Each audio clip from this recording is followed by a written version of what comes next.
All right, welcome back. If you're just joining us, this is still The Press, coming to you live from the Abuja studios of KAFTAN Television. And just like I promised, we've now been joined by our very own Dr. Mefor. And together we shall be taking a look at the headlines I just read out to you. And this is also a reminder that our phone lines will be open for you to call and join the conversation. Good morning, and thank you so much for joining us on the program. It's been a long time I sat here with you. Well, for some reasons, we've not been together on the program in a very long time. How are you doing today? I think I wouldn't know precisely how that played out. I believe you should know better. It's good to be here with you again. Thank you. Thank you. All right, now let's get into the business of the day. And one of the most recurring headlines on most of our national dailies, but I'll take this one from the Nigerian Tribune. Ministerial nominees, 4 ex-governors, 7 women make Tinubu's 28-man list. And we have a list of those who made it to the list. But then I want to get your reactions on the list. The timing, how do you see that? Some of the nominees, their portfolios, what do you think? And who surprised you the most to see on the list? Because some people were saying Wike, but I know some other people were not surprised to see Wike on that list. So how do you react? I think I would have been surprised that if Wike didn't make the list.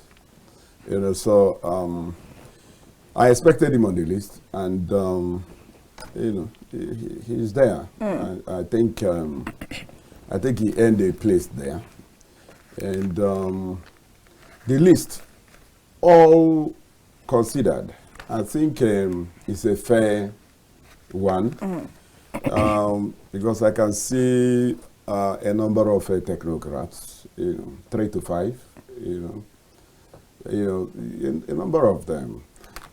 Someone like Wale Edom and Professor Pate and even Adelabo. And of course, there's this lady Stella that is coming from Nexim Bank. They're not about, they're up to 5. And of course, you should also realize that many of these politicians are also technocrats. Take for instance somebody like Rufai. He's a sound technocrat, and there is nothing that says that holding a political office, like being the governor of a state before, will rob you of that technocratic background. So I think the list is not bad. The worries I have, they are twofold. One is the incompleteness of the list, because I reckon that up to 11 states are yet to find their way, into the ministerial positions. And I think Section 147, subsection 3 of the Constitution states that every state will have to be represented. Yeah. So for President Tinubu to send 28 names, leaving out 11 states, I'm not too sure that is not a violation of the express constitutional provision that says that you have to send in a list on or before 60 days from swearing in. What I am saying is sending a partial list, is it really lawful? And leaving out some states, is it really expedient? But again, since the Constitution never really stipulated that the list must be 100%, so he can wriggle his way out of that. And of course, nothing stops him from making up the balance before the conclusion of the screening exercise by the Nigerian Senate. That's one. Then number 2, I'm not too comfortable with the presence of some of these governors, especially those of them that aimed to become president of Nigeria. Someone like Wike, desperately wanted to be president, desperately wanted to be vice president. Now he's settling for ministerial slot. I don't know how much commitment he will be able to bring to bear on the assignment. There is what you call There's what you call, affective commitment in organizational psychology. Affective commitment is underpinning the kind of emotional attachment an individual places on a job, on a position, making the person hungry to deliver. So such people who have nothing more to add may not have the compulsion to really go out of their way to deliver. He's not the only one. Erufai is another. Erufai was Minister of FCT 20 years ago. And 20 years after, you want to become minister again. So what new are you after being governor? Do you understand that? And after being a governor. So it's not quite inspiring for me. But again, if you were Tinubu, you also would find yourself in the same quagmire, if I'm use that word. No, because this list is sort of payback time for some of them that made sure that he emerged as the president of Nigeria. Such governors like Badaru of Jigawa, yes, on Wike, though of a PDP extraction, dumped his party even without leaving the party to deliver the president. It's safe to use the word betrayed his party. He betrayed his party, but that's a story for another day.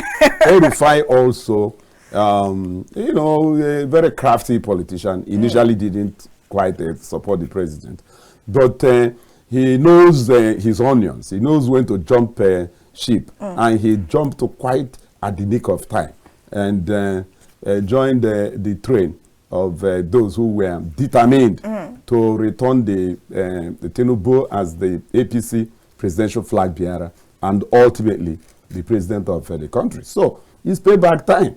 Many of them, the president wouldn't really want to just ignore them. And don't forget that his case is still in the tribunal. And it's not the time to commit what you call political harakiri. You know what that means? Political suicide. Harakiri is a Japanese word for suicide. So there are moves he would make now to tantamount to political suicide. And they can gang up against you and mess things up for you. It's not here to hurl for Tinubu until the Supreme Court says, yes. You were duly elected. I also think that he gave women 25%. For me, that is really good because out of 28, 7, that is 1/4. And if the trend continues in the balance of 12 to 13 senators that would come, I expect more women there, 2 to 3, and that will give you 25% affirmative action. He was committed to it ab initio, and he has made good that promise that he made the women folk, and of course, I think it's a good one. For me, I wouldn't even mind having more than 50% of the cabinet as women. Men have done enough. and they completely ruined the country. So for me, it is time to emphasize. No, but they did. Okay. They did. Women ought to be given more prominence at this point in time. So 25% is not bad. It's not a bad start. And the onus is now on those who are appointed, because the 7 of them, they are freshers. They are newcomers to this level of political participation. Many of them are just arriving, on the national stage. So it's the onus, like I said, is on them to justify their inclusion. They have to acquit themselves creditably, and they can, because if you go through their CVs, I've been able to scan through where they are coming from. None of them is a pushover. So I expect, I give an example with Stella, who is coming, he was an executive director in Exim Bank, I think, something like that. And the rest also have one overarching pedigree or the other. So I expect that they will deliver. And for those who are old war horses, we don't want that apathy, the complacency, seeing the position they are made to occupy perhaps the second time, as an end, in themselves. Making them an end in themselves means that they are not likely to really, deliver. I say this because if you look at the performance of somebody like Fashola, it was below par, compared to what he did as governor of Lagos. State, yeah. But he was overwhelmed, and he started by combining three ministries, works, housing, and power. Later, housing was pulled out, and he still didn't deliver, as far as I am concerned, even though we have a number of signature infrastructure that he delivered, like Second Niger Bridge, some key bridges and so on. But the Fashola we knew as the governor of Lagos, I expected more. Maybe I was too expectant, but and I don't want this kind of thing to happen with these 4 or 5 governors that are appointed. Someone like Dave Umahi, he really delivered as governor. Infrastructure-wise, if you go to Ebonyi, you give it to him. Yes. He may have failed in human resource development and improvement, but when it comes to infrastructure, he really took Ebonyi to the next level. And he's not the only one. El-Rufai, even though from security perspective, it was a colossal failure, but he also did. He performed in some areas, infrastructure, and in some key areas. He didn't do well in area of security because he didn't find an answer to banditry, insurgency, headsmen. But he's not the only one that couldn't find an answer to that. Yeah, but I'm talking about him as a person, as a governor. Where he failed as Kaduna State governor. So security blighted an otherwise very sterling performance that he would have recorded for himself as Kaduna governor. So I'm giving a kind of an overview, a holistic view of things to expect. It is if in terms of if you want to rate the 28 of them as a collective, I think it's above average in terms of capacity. Well, then if you decide to rate them individually, individually, the central tendency, I really don't see who can't perform there. If he or she is given the latitude, to really explore and deliver. They are all above average.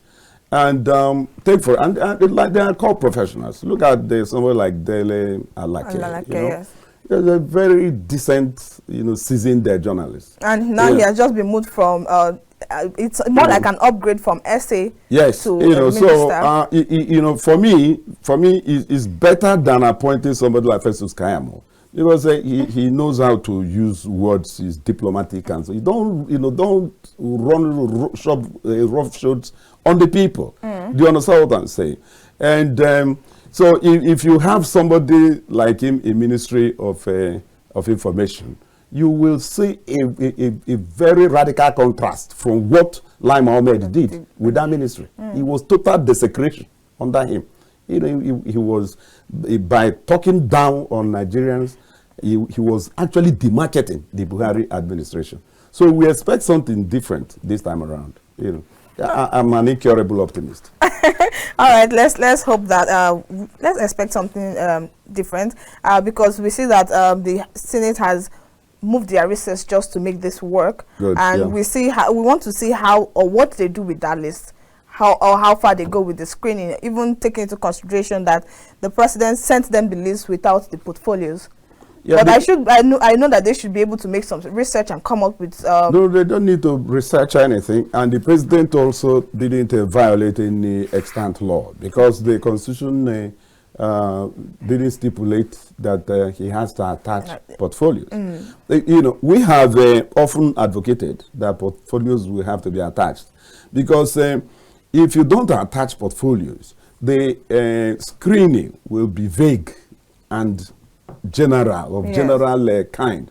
If you match the nominees with specific competencies, is better, because the individual will be able to bring to bear the vision, the understanding of the ministry, you know, where things stand at the moment, and what he or she is going to bring to the table. So you can understand that the nominee will be able to tackle this or that ministry, but you don't get that. And many of them also, based on what you call conventions, many of them are former, you know, honorable members, you know, at the state and at federal level.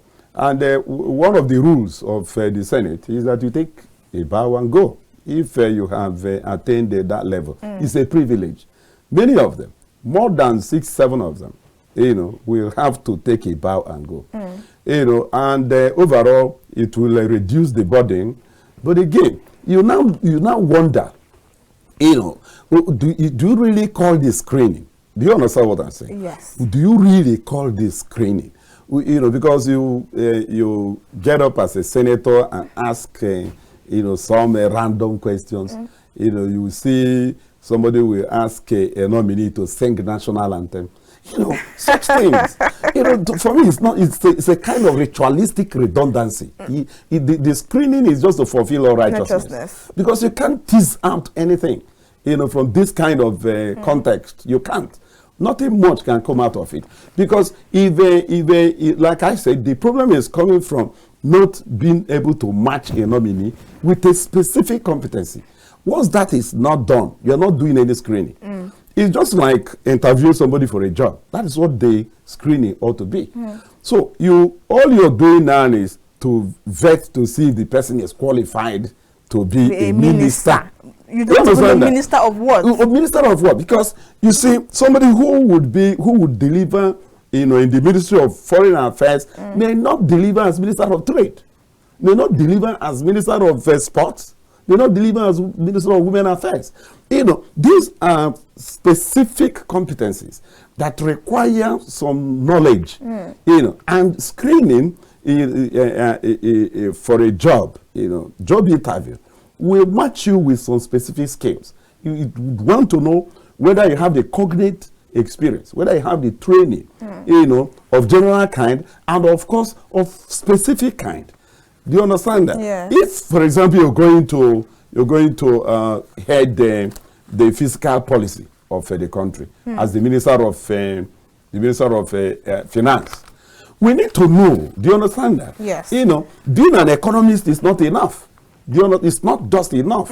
We want to see your depth of knowledge, of understanding of the Nigerian economy as it is. For example, look at the twin anti-people policy already implemented by Tinubu, removal of fuel subsidy and the floating of the naira.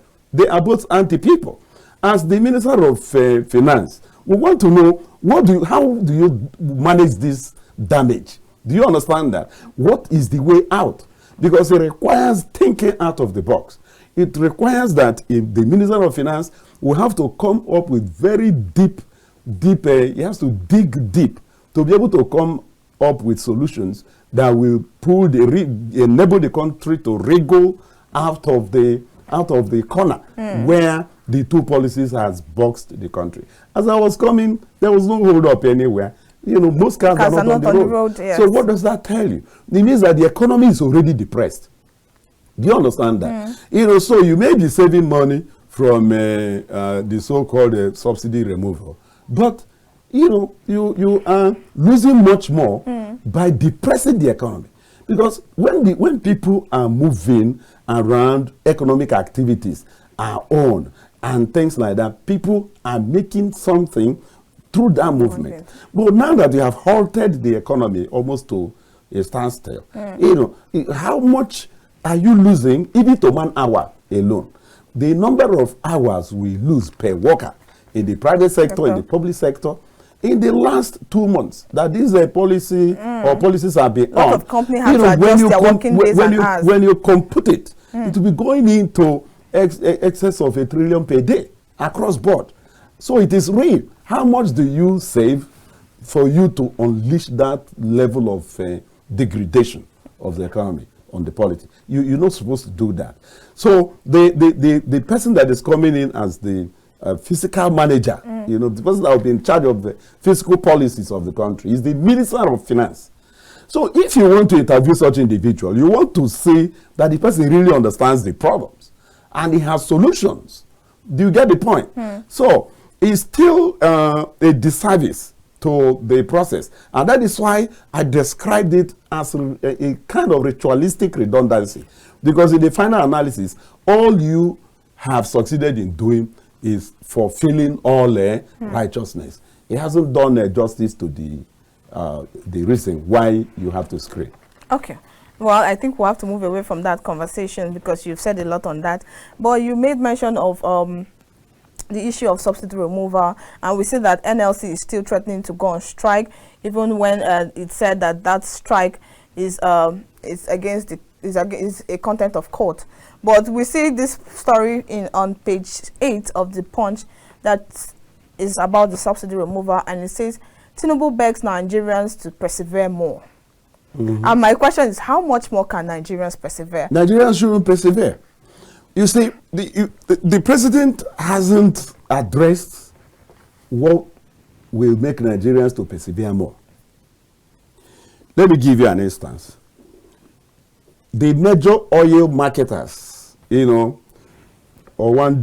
Irano, and all that, told the House of Representatives in 2022 that they were not receiving fuel subsidy. Do you understand that? Yes. Then, to who did the trillions go to? Do you understand? To who? There must be who is receiving. So if the major oil marketers were not receiving subsidy, what they were doing, they were collecting crude and taking to refiners and then bringing a refined fuel to the country. They were not collecting subsidy for that. So who collected subsidy? Running into trillions. We had expected the president to ask such questions. There are several areas of the economy. I keep talking about the document released by Femi Falana-San, showing clearly, 23 to 25 core areas in the economy where money is either stolen or leakages are occurring. Why is the president not looking in that direction? Do you get the point? You are asking Nigerians to tighten their belt, to sacrifice more. Look at the National Assembly. The Senate alone, in fact, the National Assembly entire, they have made budget for state-of-the-art vehicles, 2023 models. And you're asking Nigerian masses to persevere more. The president is not serious. If he's not prepared to confront those who stole from Nigeria, he shouldn't expect Nigerians to persevere any further. Who can persevere can go on and do that. We must all face this together. We are in this together. So the political class should not be shielded by the president. I just gave an example that major oil marketers, you're a journalist, you can investigate this further. Major oil marketers told the House of Representatives that they were not collecting subsidy. They were not. Do you understand that? Yeah. If they were not collecting subsidy, who then was collecting subsidy? All right, let's take this call and we'll continue that conversation. Hello, good morning. Hello. Yeah, good morning. Good morning to you too. How are you doing today? I'm fine. My name is Pastor Alaba from Sokoto. Good morning, Pastor Alaba. How are you doing today? Please go ahead and make your contribution. I'm fine. I greet Sandra and our daddy who is giving the analysis. Good morning, sir. Analysis of the newspapers. God bless you all in Jesus' name. Good morning, sir. Amen. I just want to contribute on what the discussion now that you are discussing now. Okay. I have been saying this and over time. No president has the audacity to be asking the masses to persevere if he's really intelligent and he has solution to the problem, the pressing need of the Nigerian people. We have suffered a lot in this country. What else do they want us to persevere on? I've been asking this person over and over again. This issue of subsidy of an organized crime. Who has been collecting the money? If Tinubu is sincere enough, he knows people are stealing the money. He should all the money that is needed to do this Nigeria is in the hands of individual. Why are we fooling ourselves? All right. So the mass should be persevering until they die finish. What are the legislators? What are the politicians? What have they been persevering? What have they been sacrificing for this nation? So the masses to die for them to be flying about. If Tinubu does not have the capacity to do whatever, he should get out of the office. All right, thank you so much for that. But you know, I get his point. I get his point. Like I said, you can't keep asking Nigerian masses to persevere for that when you are shielding the political class, the elites that looted the country. And Falana did very comprehensive research and gave you lead to 23 to 25 areas where money trillions, in excess of 100 trillion naira, was stolen, either stolen or hemorrhaging of the economy is causing such losses. You haven't addressed even one of the 25 areas identified for you. And you want the masses to sacrifice more. What I see, as the policy of this government is taxing the poor to fund the lifestyle of the political elites. That is conspiratorial. It's dangerous. Now he has gotten to the point that the Nigerian masses can't even leave their homes. It is that bad. And I listened to Mele Kyari, the MD of NNPC Limited. And he told us that as long as the Naira is depreciating and the crude price is rising, that pump price of fuel in Nigeria will continue to rise. Didn't they know this before they floated the Naira? They ought to have, thought through some of these things. You don't just unleash a policy without thinking it through. I had expected a multi stakeholder engagement. Look, we need to do away with subsidy. Let's agree on a timetable. What are we going to do between now and December? January 1, subsidy is gone. We will work on what must be on ground to enable the masses to adjust psychologically, financially, and so on and so forth, to be able to face subsidy removal January 1, 2014. 2024. This wasn't done at all. You simply said the subsidy is gone.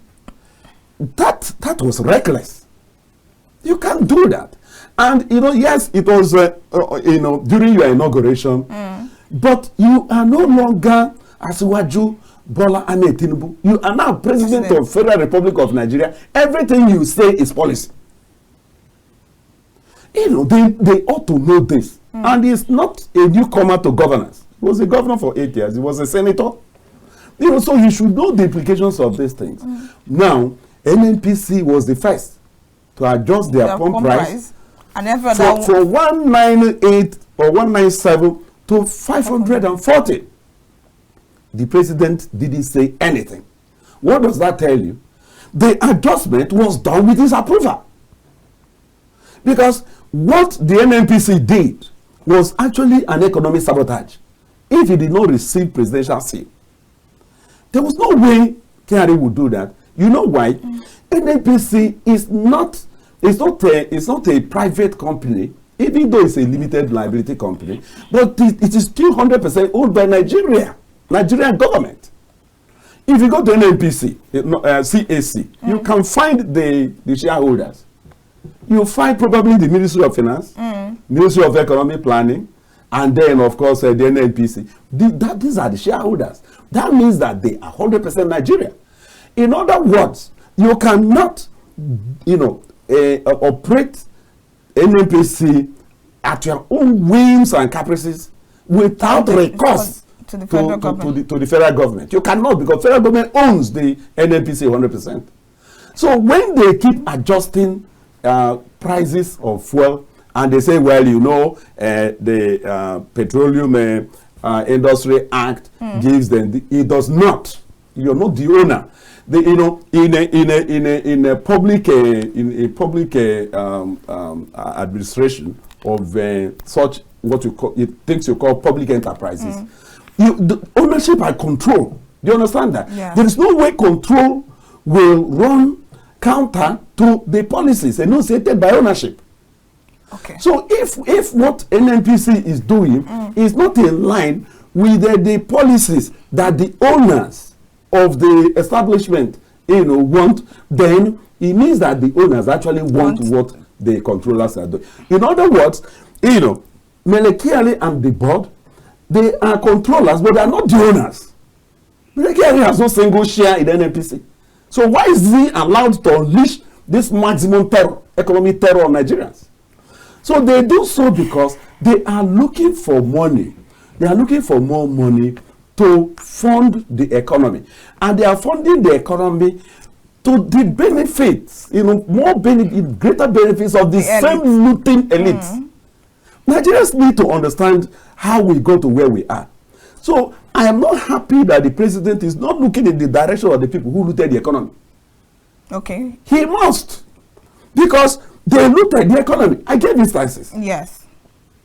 I had expected that by now there should be in place an international forensic audit to look into things that have happened in places like NNPC, NDDC. We need to, these are the places where the national treasury, you know, has been looted. But you know that this did not start from him. Like, I know, but he's the one that is in charge now. I once said, and I think on this platform, that for Tinubu to succeed, he has to commit political suicide. And I defined it. Political suicide, you know, is betraying these thieving elites. Even though he may be one of them, but you turn your back. You get to a point when you know that the only way forward is turning your back. Do you understand that? Yeah. He has to abandon these people. He has to. Because they are positioning themselves to steal more. Because there is no consequence for their past actions. So, you know, I don't know who is advising him on some of these things. But I want to ask, don't you think it's too early for us? This is just 2 months after the inauguration. And that is why he's not even sure that this belongs to him yet. That is why he shouldn't have unleashed those 2090 people policies. He shouldn't have. You know, subsidy removal and floating of the naira. Because the measures you need to take will affect, you know, it will hurt certain interests. So since you are not comfortable yet, you want the Supreme Court to pronounce that you're the one before you can hit the ground running, then you build your time. Now you have unleashed the two policies and you cannot take on these behemoths. You can't take on them. These people are so terrible. The kind of money stolen. You know, all along, we have often said that there is corruption in Nigeria. We have always known that. But in the last 8 years, corruption, tie wrapper, you know, the impunity, the level of impunity, too much, unprecedented. So if you need to really succeed, it's not taxing the people to death, because this is what the Tinubu presidency is driving. Yeah. Taxing the people to death. As we speak now, telephony, GSM, you know, there is more money coming from that side now. You know, I read it today. You know, that of electricity, we are already aware that any moment from now they will unleash 40%, you know, tariff review on the system. You know, already you're dealing with a fuel crisis that has gone from 197 to 617. If you subtract the difference, it's 419 naira, 419 naira. Do you understand that? No, you can do the math. You know, that's what it comes to. Yeah. You know, so it sure comes to that, but I never thought of this. That is what it does for 419. You know, it's as if Nigerians, you know, the way we say in our local parlance, say they don't do us wayo. Do you understand that? You know, you say we need to rejig the economy. I agree with the president up to that extent. But we must do this together. And the tax you unleash must be tolerable, must be bearable. Now, the Melekiari-led NLC is already telling Nigerians that, look, as long as Naira is going down and fuel crude is going up in the international market, expect more, review or higher prices. What that means is that, of course, we're even praying that the 600 and it means that from all indications, fuel will hit 1,000 by December. Because once there is significant shift in the price of a crude per barrel at the international market, they readjust to reflect the so-called market forces. But you ask yourself, how come it is the NNPC that is driving this? NNPC should be the one stabilizing the polity. But they are the ones that come first to review. You review from 197 to 540. You review from 540 to 617.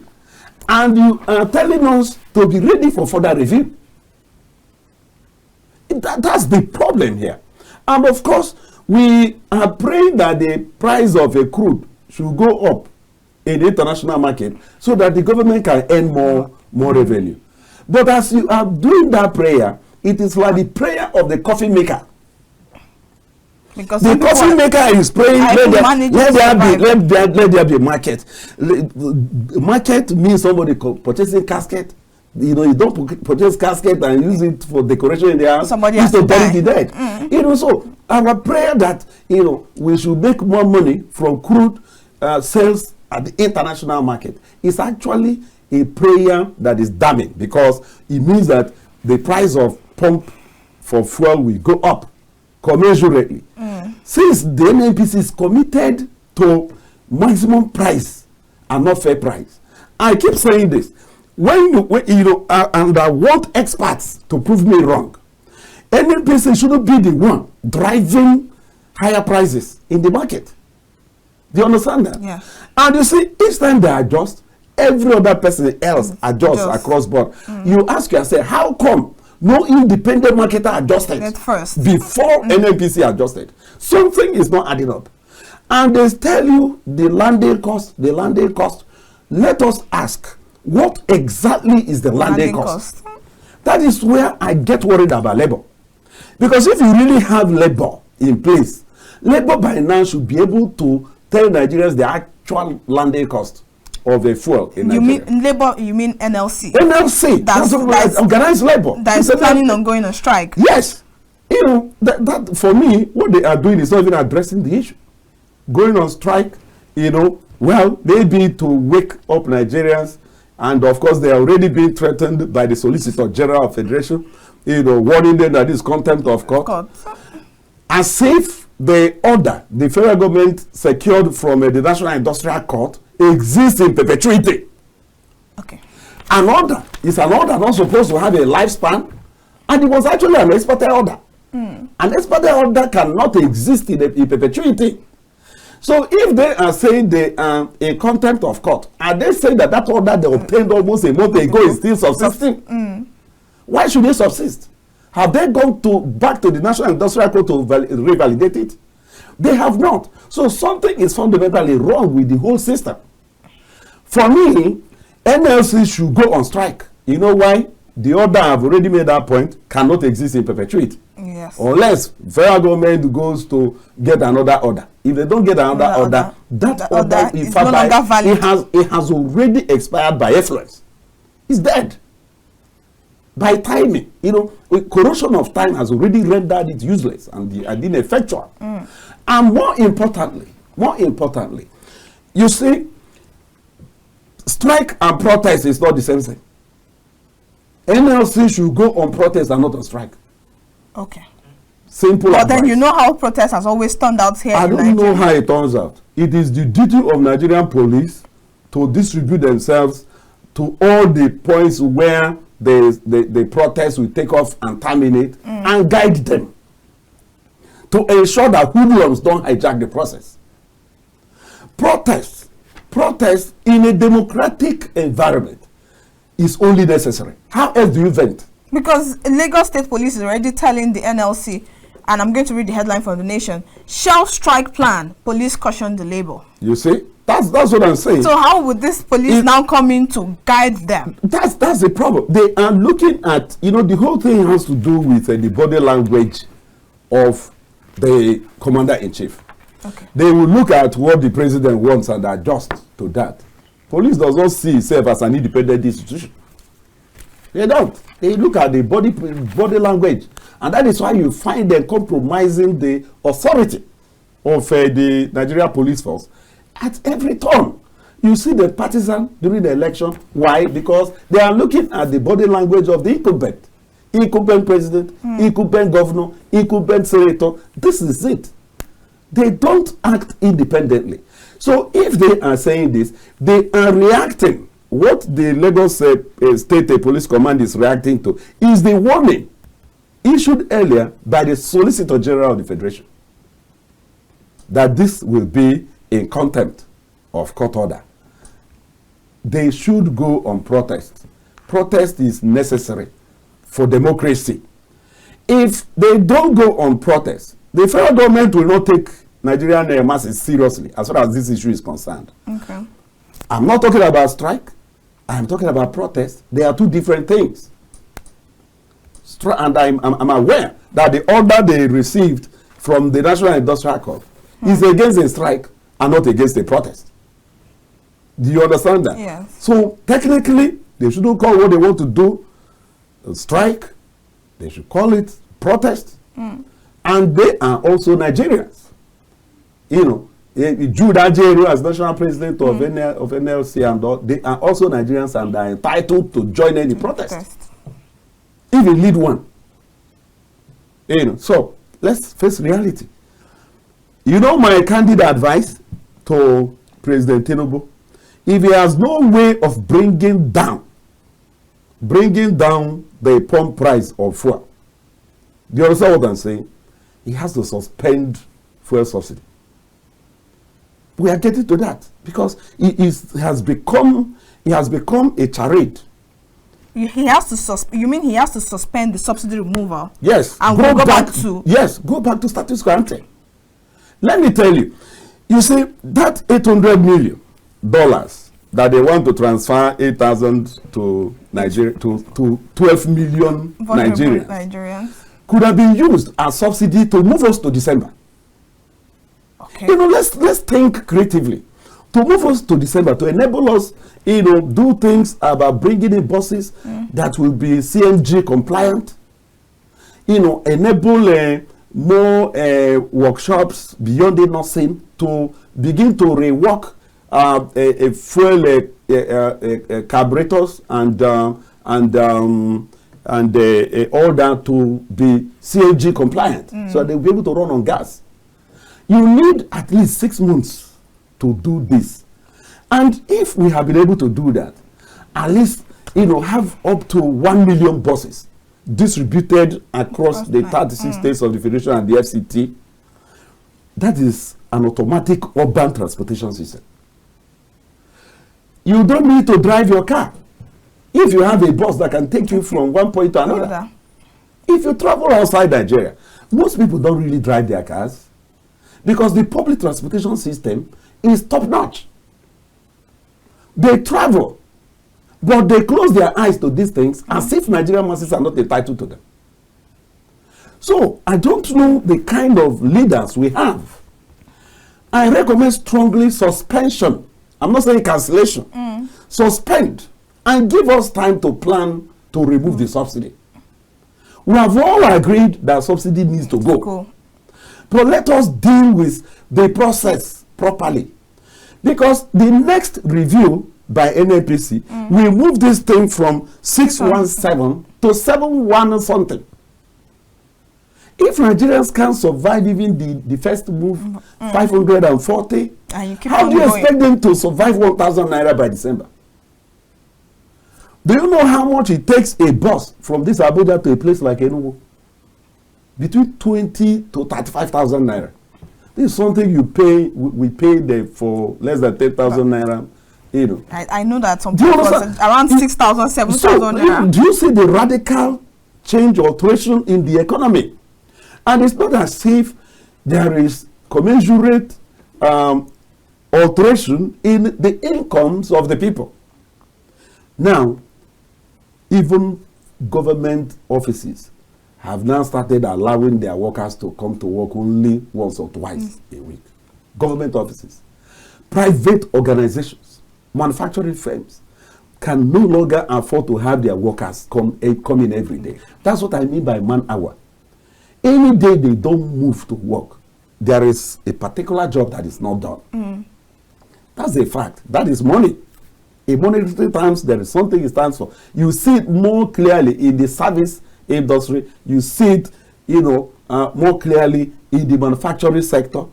Because if you are making yogurt, for example, you make 1,000 pieces in a day, and the next day nothing happens. And do you understand that? That is money going. So it's not just that you because I heard they say in a month they gained 440 billion that they saved. That to me, compared to what we are losing and the hardship the people are going through. And do you know what is even more annoying? I talked about fuel subsidy. I challenge KAFTAN to go and find out from House of Reps that approved the subsidy. Major oil marketers, I named some here. Yes. Said they didn't collect subsidy. And I ask again, who collected subsidy? Why are they not paying attention to that? Do you know one thing I find even more frightful? I believe that all along there has not been any subsidy. All along. I have reason to believe that. I believe that these are policies being imposed on us by IMF and World Bank. So we're just doing this that appear nice on the international scene. And that was why the World Bank was quick to give that 800 billion money for palliative. Do you understand that? Yeah. So it's a poison chalice. If you want to kill a rat with poison, you have to mix the poison with crayfish. That's how otherwise the rat will not touch it. So they give us 800 million. Do you understand? Out of that $800 million, you mapped out 70 billion for for senators. Do you understand that? These are people who are already earning over 30 billion naira per month. Go and check their budget. It's over 200 billion.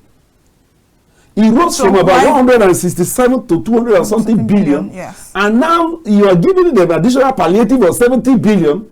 For what exactly? I don't know. So you say Nigeria is there was one Yoruba politician of First Republic. He used the expression, a white administrator called the man a peculiar mess. Okay. They called him a peculiar mess. So now, because he was not versed in English and stuff, he changed the peculiar mess to pekele mess. That's what Nigeria has become.